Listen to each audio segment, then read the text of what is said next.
consignar para efectos de pagar los honorarios o o cuando tenga una tarifa establecida, pues debe consultarse previamente. Por ejemplo, para estas pruebas periciales grafológicas, de aquí desde la ciudad de Pasto no las hacen, entonces tenemos que recurrir necesariamente a Cali, porque allá sí hay departamento de grafología, tanto en medicina legal como en la fiscalía. Entonces, eso tiene un costo que está establecido por norma interna de allá. Entonces, lo que hace el juez es establecer quién va a asumir esos costos, distribuir, si es que hay lugar a distribuir, y mirar si cuando se trata de entidades oficiales, pues no hacen el cobro de los honorarios cuando la persona está amparada por pobreza. Y también, cuando el dictamen pericial no es rendido en el término que el juez le estableció, mire que también hay una parte sancionatoria fuerte, ¿no? Hay multas de 5 a 10 salarios a los peritos y también se le informará a la entidad cuando se designe un perito de una entidad pública, por ejemplo, para que se imponga esa sanción. Entonces, mire que el perito, en últimas, esto digamos que es un avance, digamos, frente a la prueba oficiosa, porque el juez puede recurrir a la entidad oficial, puede ordenar al perito que aún sin pago de honorarios rinda el dictamen si es indispensable.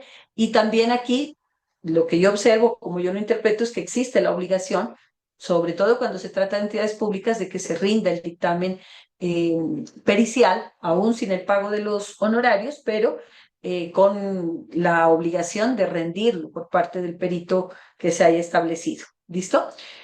Y aquí también mire que cuando está, por ejemplo, cuando hay amparo de pobreza y si el perito aporta los documentos, los gastos en que incurrió para la elaboración, entonces esto sirve para que finalmente en la condena en costas, la parte vencida en el proceso, pues asuma estas costas procesales respecto de la práctica de la prueba pericial.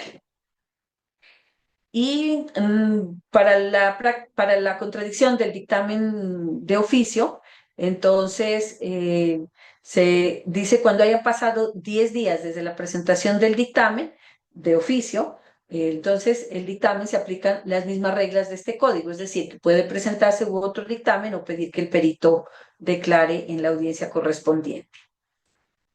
También aquí está la solicitud. Entonces, recordemos que para todos los medios probatorios nosotros debemos hacer un recorrido para cada medio probatorio desde la solicitud, el decreto, la contradicción y la valoración de la prueba. Por eso es que ustedes han visto que en cada medio de prueba está desarrollado así el tema, ¿no? Aquí, por ejemplo, la solicitud dice para las personas, por ejemplo, para la solicitud de la prueba pericial, por quien implore el amparo de pobreza o no cuente recursos, se dará aplicación a las reglas establecidas para el dictamen de oficio, es decir, que se debe recurrir a las entidades públicas e incluso sin el pago de honorarios debe rendir el dictamen, pero el juez sí puede imponer en la condena en costas, pues el pago de esos honorarios como gasto del proceso. Entonces no va a ser totalmente gratuito, sino que de todas maneras sí va a haber una forma de que la contraparte o la parte vencida en el proceso asuma esos costos de los dictámenes emitidos de oficio y también para las personas que tienen amparo de pobreza. Porque de todas maneras, pues los peritos están realizando un trabajo que son como auxiliares de la justicia, por lo tanto esos trabajos deben ser remunerados, no pueden ser gratuitos. Y ahora sí viene el tema de la valoración. Entonces, mire que para todo el régimen probatorio colombiano rige el principio de libre formación del convencimiento. Entonces aquí habla de la solidez. La solidez tiene que ver con todos esos requisitos que vimos al inicio para la acreditación del perito. Es decir, cuando se logra demostrar que ese perito tiene experiencia, que ha sido actuado en varios procesos judiciales, cuando vemos que la experiencia de él es por bastantes años, que tiene publicación de artículos, de obras sobre el tema específico. Entonces, eso le da mayor validez. La claridad, obviamente, cuando se trata de un dictamen técnico, los peritos tienden a utilizar muchos términos que a veces no los conocemos. Entonces, se debe pedirles a los peritos que utilicen un lenguaje común para que podamos entenderlo. La exhaustividad, pues, tiene que ver con el estudio detallado de cada uno de los puntos que se someten al peritaje.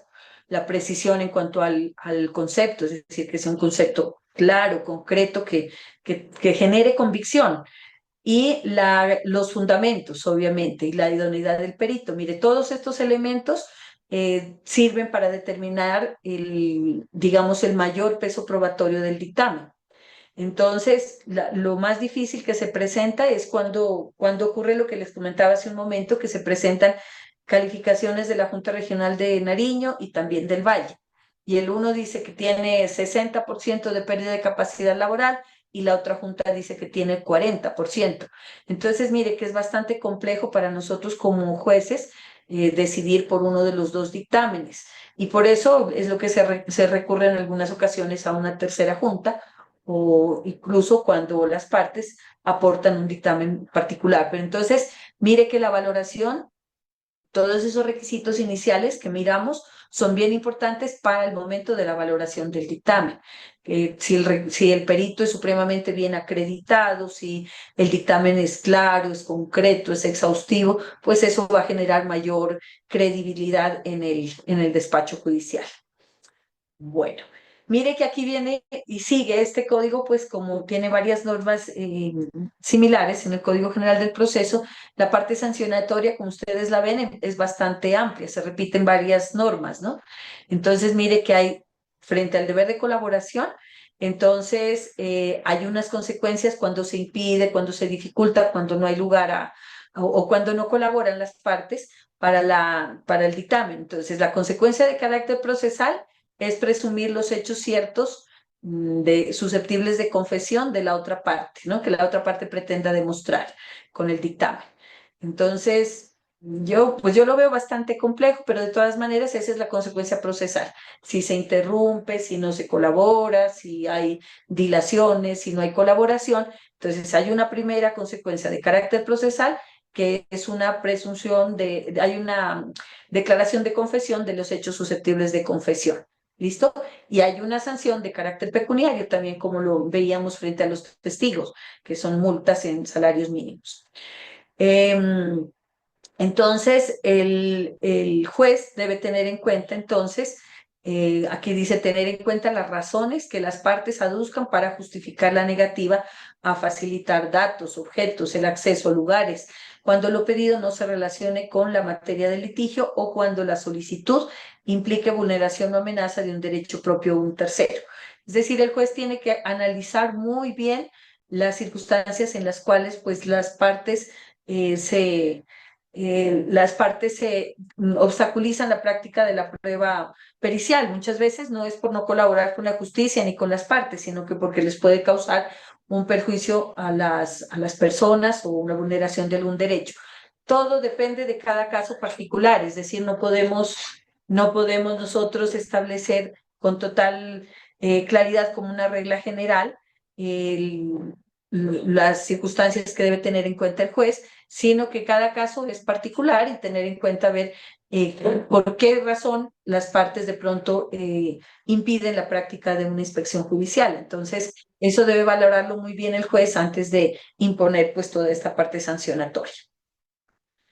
Bueno, aquí está entonces el deber que tiene el juez de hacerlo de oficio, aunque también puede ser la petición de parte, para que las entidades oficiales rindan los dictámenes periciales propios de cada actividad. Entonces, pues eso es muy sencillo, se hace mediante un oficio y se lo hace a través del director o el jefe de la dependencia o de la entidad pública para que rindan el dictamen. Y la contradicción de esos dictámenes, como ya hemos visto, pues es a través de otro dictamen o a través de la declaración del perito en la audiencia. Lo importante es que ya está dentro de esta normatividad el deber del juez de acudir a las entidades oficiales. Pues eso lo hemos venido haciendo, es decir, en la práctica judicial realmente eso es lo que ocurre, ¿no? Muchas veces el que está amparado por pobreza no tiene para los honorarios y eso lo hemos hecho. Se ha impuesto, por ejemplo, la carga de los honorarios a la contraparte o se toman medidas de tal manera que pues podamos llegar a la verdad material dentro de cada proceso. Bueno, aquí está entonces el tema de los gastos, está el transporte, los viáticos de la prueba debe ser suministrado por la entidad. Mire, entonces aquí le está imponiendo también una carga. Mire, este fue un tema que se discutió en varias mesas para para la preparación del Código Procesal del Trabajo, precisamente en que no contábamos entonces con la posibilidad de exigirle a las entidades públicas que rindan estos dictámenes y de los honorarios, etcétera. Entonces, mire, este es un desarrollo de esa discusión que se dio en el sentido de que la entidad pública costee los gastos de transporte, viáticos o todo lo que sea necesario para la prueba pericial. Entonces es la entidad pública la que debe asumirlo. El juez es el que establece, pues obviamente, esos valores. Y también a quién le corresponde, en caso de que sea de que se pueda distribuir, que no sea, por ejemplo, un amparo de pobreza, sino que las partes estén participando, digamos, sin este beneficio, entonces puede distribuirse los gastos de la prueba pericial. Y mire que aquí también la entidad puede decir que que eh, no puede aportar, digamos, esos recursos, que no tiene recursos para la práctica del peritazgo, entonces allí dice que se prescindirá de la prueba. Entonces, en muchas ocasiones aquí ha ocurrido en la práctica judicial que no es posible practicar la prueba ni privadamente ni con entidades públicas, pues entonces allí sí toca con los demás elementos de prueba que tenemos dictar la sentencia. Toca prescindir de la prueba pericial y continuar con el proceso, porque de lo contrario pues implicaría dilación o negación de justicia. Bueno, yo quisiera hacer aquí un recesito para que descansemos todos, ¿les parece? Unos 15 minuticos para que descansemos y para continuar. Yo creo que no nos va a alcanzar la clase para todos los medios de prueba porque falta todavía, ¿no? Falta el peritazgo y faltan los documentos que son bastante amplios los temas, pero voy a tratar de hacer un resumen, correr un poquito más a ver si logramos abarcar todo el tema. Entonces hacemos un descansito de 15 minuticos y continuamos.